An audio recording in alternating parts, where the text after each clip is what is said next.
वीरान नगर mental hospital के सामने सुबह के समय एक ऑटो आकर रुका।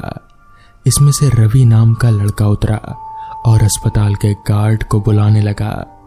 कुछ देर तक जब कोई नहीं आया तो रवि खुद ही गेट खोलकर अंदर जाने लगा। जैसे ही रवि ने गेट खोला, एक आदमी ने उससे पूछा, तुम टीवी ठीक करते हो? रवि ने जवाब दिया, नहीं। ये सुनते ही उस आदमी ने रवि को जोरदार थप्पड़ मारते हुए कहा, यहां से अभी सिर्फ टीवी ठीक करने वाला ही अंदर जाएगा, तुम क्या कर रहे हो? जाओ यहां से। रवि को कुछ समझ नहीं आ रहा था। थप्पड़ खाने के बाद उसका सिर भी चकराने लगा, लेकिन किसी तरह खुद को संभालते हुए रवि ने कहा, मैं यहाँ नौकरी के लिए आया हूं। तभी एक डॉक्टर और उसके साथ 4 कंपाउंडर भी गेट के पास पहुंच गए। उन्होंने थप्पड़ मारने वाले इंसान को पकड़ लिया। डॉक्टर ने कंपाउंडर से कहा, ले जाओ इसे, ट्रीटमेंट की तैयारी करो, मैं जल्दी आता हूं। कंपाउंडर के जाते ही पास खड़ा रवि डॉक्टर के पास गया और कहा, आज इस अस्पताल में मेरा पहला दिन है, आप बता सकते हैं ये डॉक्टर पाटिल कहाँ मिलेंगे? डॉक्टर ने जवाब देते हुए कहा, मैं ही पाटिल हूँ। तुम यहाँ से सीधे जाकर अपना जॉब लेटर ऑफिस में जमा करो और वहाँ से ड्रेस लेकर बगल के केबिन में आ जाना। रवि थोड़ी ही देर में कंपाउंडर की वर्दी पहनकर डॉक्टर के केबिन में पहुंच गया। डॉक्टर ने उसे बताया कि जो तुम्हें अभी गेट पर मिला था वो पागल है। पिछले 8 दिनों से वो सभी को टीवी बनाने वाला समझ रहा है। फिर जब उसे पता चलता है कि वो टीवी बनाने वाला नहीं है तो गुस्से में थप्पड़ मार देता है। उसके बाद डॉक्टर ने अपने अस्पताल के रमाकांत कंपाउंडर को बुलाया और रवि का परिचय सबसे कराने को कहा। रमाकांत ने कुछ ही देर में रवि को सबको मिलवा दिया और फिर उसे मरीजों के कमरे में ले गया। वहां हर कोई कुछ ना कुछ अजीब हरकत कर रहा था। कोई दिल टूटने वाली शायरी सुना रहा था तो कोई फिल्मी संगीत गाते हुए डायलॉग मार रहा था। सभी मरीजों को दिखाते हुए रमाकांत ने रवि से कहा, आज के बाद तुम्हें इन मरीजों को सारी चीजों को झेलना होगा। इतना कहकर रमाकांत वहां से चला गया। तभी रवि को पता चला कि उसकी नाइट ड्यूटी लगी है। दिन के समय आराम करने के बाद रवि रात को मरीजों की देख रेख में जुट गया। जैसे ही रात के 12 बजे तो सभी चुपचाप डर से पीले पड़ गए। हल्ला करने वाले मरीज भी चुपचाप से एक कोने में बैठ गए। ये सब देखकर रवि को बड़ा अजीब लगा। उस दिन नाइट ड्यूटी में मौजूद डॉक्टर से रवि ने पूछा कि आखिर ये सब क्या हो रहा है, सब लोग इतना डर क्यों रहे हैं? इस पर डॉक्टर ने जवाब दिया, इस अस्पताल में रात 12 बजने के बाद भूत घूमते हैं। वो सारे भूत इसी अस्पताल के पुराने मरीज हैं जिनकी इलाज के दौरान मौत हो गई थी। तुम संभल कर रहना। रवि को भूतों पर विश्वास बिल्कुल भी नहीं होता था। उसने डॉक्टर की बात को हंसी में टाल दिया और अपना काम करने लगा। उसी रात रवि अकेले बाथरूम जा रहा था। तभी उसे लगा कि कोई उसके पीछे है। मुड़कर देखने पर कोई नहीं दिखा। कुछ देर बाद उसे फिर से ऐसा महसूस हुआ। रवि ने सोचा कि भूत की बात उसके दिमाग में घूम रही होगी, इसलिए उसे वहम हो रहा है। बाथरूम करके जब रवि बाहर आ रहा था तो उसे शीशे में लिखा हुआ दिखा कि आज तुम पागल हो जाओगे। रवि को लगा कि कोई उसके साथ मजाक कर रहा है, इसलिए उसने इस बात पर गौर नहीं किया और अपने काम पर लग गया। कुछ देर बाद रवि को एक तेज चीख सुनाई दी।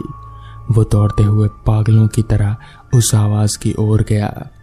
जैसे ही रवि वहां पहुंचा तो एक पागल ने दरवाजा अंदर से बंद कर दिया। किसी तरह से रवि उस दरवाजे को खुलवाया। दरवाजा खुलते ही उस पागल ने रवि को हवा में उछाल कर गिरा दिया।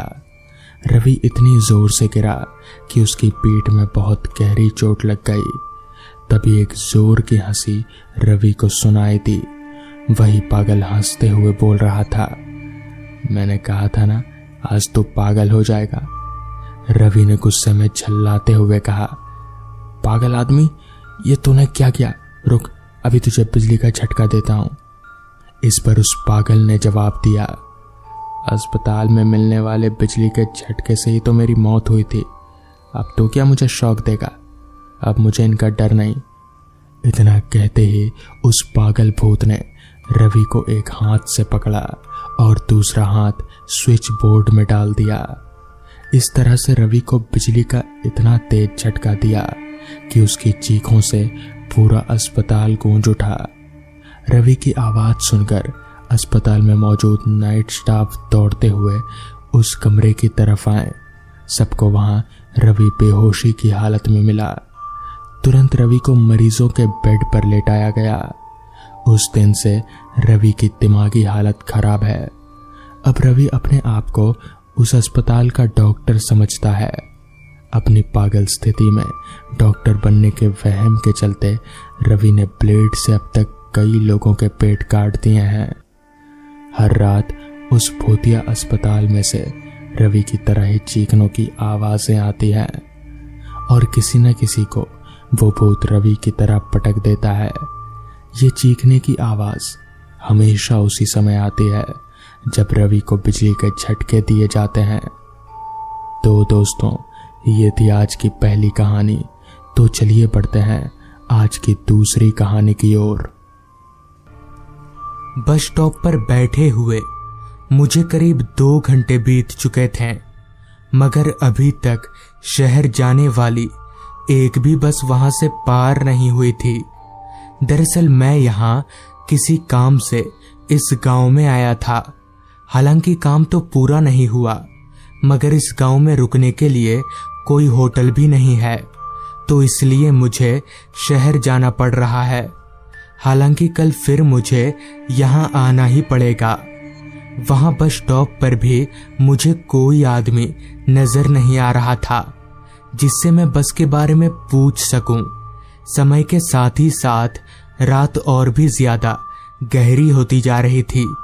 इसी दौरान जब मैंने हाथ घड़ी में वक्त देखा तो वक्त हो रहा था रात के 8:45 बजे का। इस वक्त अगर गांव का ये हाल है तो 10-11 बजे क्या होता होगा। अभी मैं इन ख्यालों में गुम ही था कि तभी ठीक मेरे बगल में कोई आकर बैठा। मैंने जब नजर घुमाकर उस तरफ देखा तो पाया कि एक बूढ़ा सा आदमी है। मुझे काफी हैरानी हुई। खैर, मैंने उस बुजुर्ग आदमी से पूछा, चाचा, ये शहर जाने वाली बस कब आएगी? तो इस पर वो बूढ़ा आदमी बोला, बड़े दिनों के बाद कोई शहर जा रहा है बस आती ही होगी। उस बुजुर्ग आदमी के मुंह से ये सुनकर मुझे थोड़ी राहत मिली, जिस पर मैंने फिर उस बुजुर्ग आदमी से पूछा, आप भी शहर जाइएगा? बूढ़े आदमी ने अपना सिर हाँ में हिलाया और बिना कुछ बोले बस सामने की तरफ देखने लगा। मैं भी कुछ ना बोलकर बस के आने का इंतजार करने लगा। तकरीबन 10 से 15 मिनट इंतजार करने के बाद दाईं तरफ से मुझे एक तेज रोशनी मेरी तरफ आती दिखी। धीरे धीरे जब वो रोशनी मेरे नजदीक आई तब पता चला कि वो एक बस है। वो बस रेंगती हुई बिल्कुल हमारे पास आकर रुकी। उस बस की हालत को देखकर मुझे तो शक होने लगा था कि ये बस शहर तक जा भी पाएगी। अभी मैं उस बस की खस्ता हालत को देख ही रहा था, इतने में ही पास में बैठा वो बुजुर्ग आदमी उठकर बस की तरफ जाने लगा। उस वक्त मेरे पास कोई और चारा नहीं था, जिस वजह से मैं भी उस बुजुर्ग आदमी के पीछे पीछे बस में चढ़ गया। बस में ज्यादा भीड़ नहीं थी तो मैं आराम से एक सीट पकड़कर बैठ गया। बस रास्ते पर चलने लगी। मैं चुपचाप बस में बैठा बस यहाँ वहां देखे जा रहा था।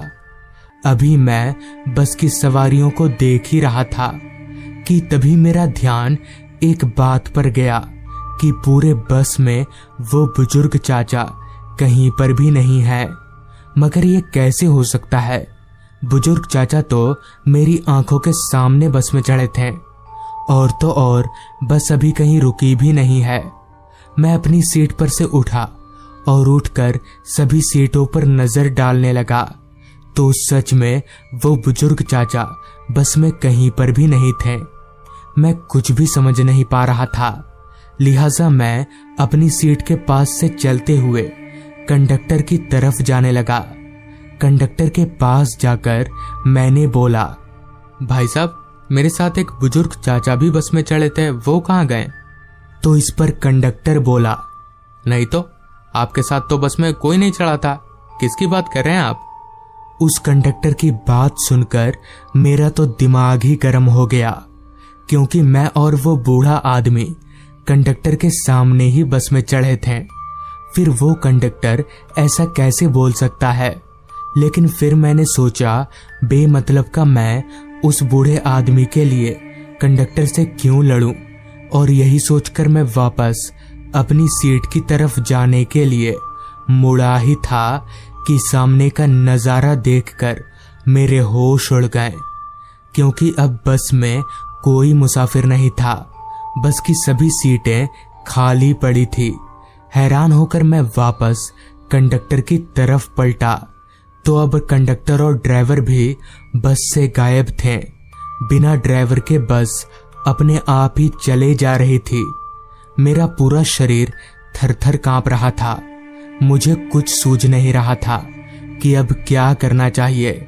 बस की स्टीयरिंग अपने आप ही घूमे जा रही थी। इतने में ही मेरी नजर बस के वाइंड शील्ड पर गई, तो मैंने जो देखा उसकी कल्पना मैंने सपने में भी नहीं की थी। वो बुजुर्ग आदमी और कंडक्टर बस के बाहर की तरफ उल्टा लटके हुए थे। उन लोगों की शक्लें काफी ज्यादा खौफनाक थी। इससे पहले कि मैं कुछ कर पाता, बस एकदम से रुकी और बस का दरवाजा अपने आप ही खुल गया। मैं दौड़ता हुआ बस से बाहर निकला, तो पाया कि बस शहर से थोड़ा पीछे ही रुकी है। फिर मैंने ना आव देखा ना ताव, दौड़ता हुआ सीधे शहर पहुंचकर ही रुका। बाद में कहीं से पता चला कि कुछ साल पहले उस रूट पर एक बस का एक्सीडेंट हो गया था। तब से ऐसी घटनाएं काफी सुनने को मिलती हैं। तो दोस्तों, ये थी आज की कहानी। दिसंबर की सर्द रात थी। चारों तरफ घना कोहरा छाया हुआ था और चकिया गांव में हर तरफ सन्नाटा पसरा हुआ था। लेकिन इस सबसे बेफिक्र शंभू नशे में धुत एक कोने में पड़ा हुआ था। तभी उस सन्नाटे को चीरती हुई एक साइकिल की घंटी सुनाई दी। ये सुन शंभू खुद से ही बड़बड़ाते हुए उठा, अब इतनी रात में मेरे अलावा और किसकी हिम्मत हो गई घर से बाहर निकलने की? फिर कुछ सोचते हुए वो बोला, लगता है कोई राहगीर होगा साला, जो रास्ता भटक गया होगा, नहीं तो गांव का कोई आदमी क्यों अपनी जान जोखिम में डालेगा। शंभू ने एक नजर दूर सड़क की तरफ देखा तो कोहरे के कारण उसे कुछ दिखाई नहीं दिया, लेकिन साइकिल के घंटी की आवाज रह रहकर उसे सुनाई दे रही थी। उसने जोर से आवाज लगाते हुए कहा, ओ भाई, ओ रुक जाओ। मगर वो साइकिल वाला अपनी ही धुन में मगन चला जा रहा था। उसने हाथ में एक बड़ी टॉर्च पकड़ी हुई थी, जिसकी रोशनी में वो धीमे धीमे आगे बढ़ रहा था। और देखते ही देखते वो उस कच्चे रास्ते की तरफ चला गया, जिस पर चलने की हिम्मत चकिया गांव के किसी भी इंसान में नहीं थी, क्योंकि उसी रास्ते पर था वो खौफनाक बरगद का पेड़। शंभू समझ गया कि इस आदमी ने गलत रास्ता चुन लिया। वो हैरान परेशान सा चिल्लाते हुए बोला, ए भाई, उस रास्ते पर मत जाओ, उधर खतरा है। लेकिन वो साइकिल सवार तेजी से आगे बढ़ता हुआ चला गया। डर के कारण शंभू का नशा उतर चुका था। वो जैसे तैसे अपनी जगह से उठा और उस आदमी को रोकने के लिए लड़खड़ाते हुए आगे बढ़ चला। डर से शंभू की भी हालत खराब हो रही थी। इधर वो जैसे ही वो राहगीर उस कच्चे रास्ते पर कुछ आगे बढ़ा, उसने साइकिल की रफ्तार बढ़ा दी। लेकिन कुछ कदम आगे बढ़ते ही अचानक से उसके साइकिल की चैन उतर गई। वो तुरंत ही साइकिल को स्टैंड पर लगाकर चेन चढ़ाने लगा। तभी उस आदमी को कुछ आहट सुनाई दी, जैसे कि कोई उसकी तरफ धीमे कदमों से बढ़ रहा हो। उस आदमी की सिट्टी बिट्टी गुल हो गई।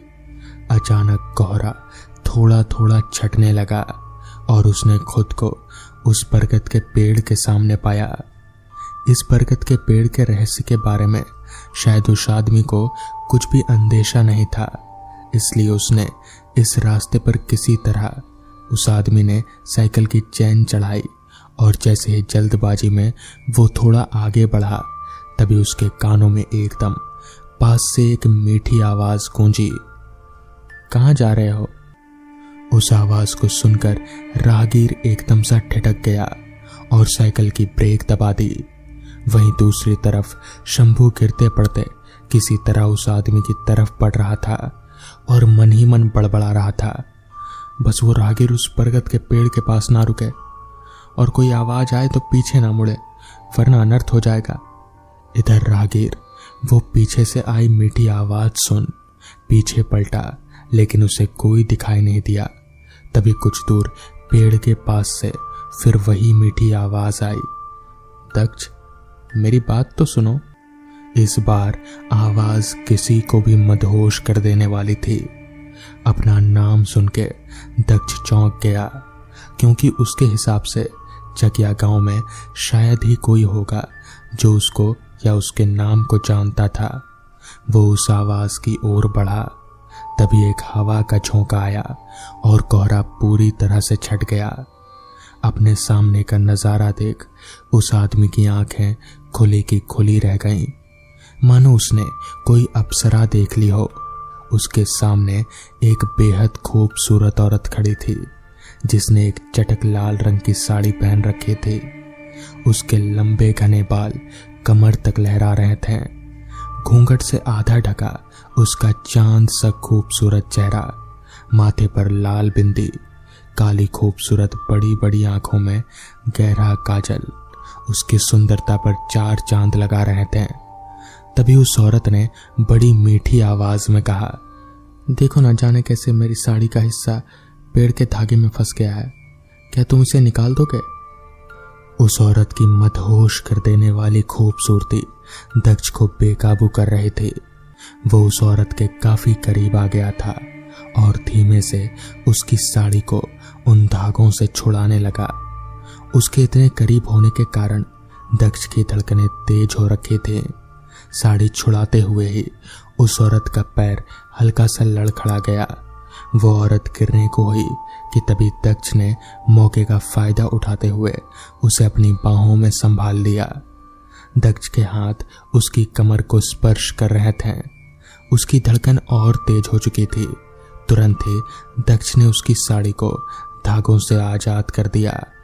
वो औरत दक्ष के एकदम करीब आते हुए बड़ी मदहोश कर देने वाली आवाज में बोली, इस बंधन से आजाद करने के लिए बहुत बहुत शुक्रिया। दक्ष की नीयत में खोट आ गया था।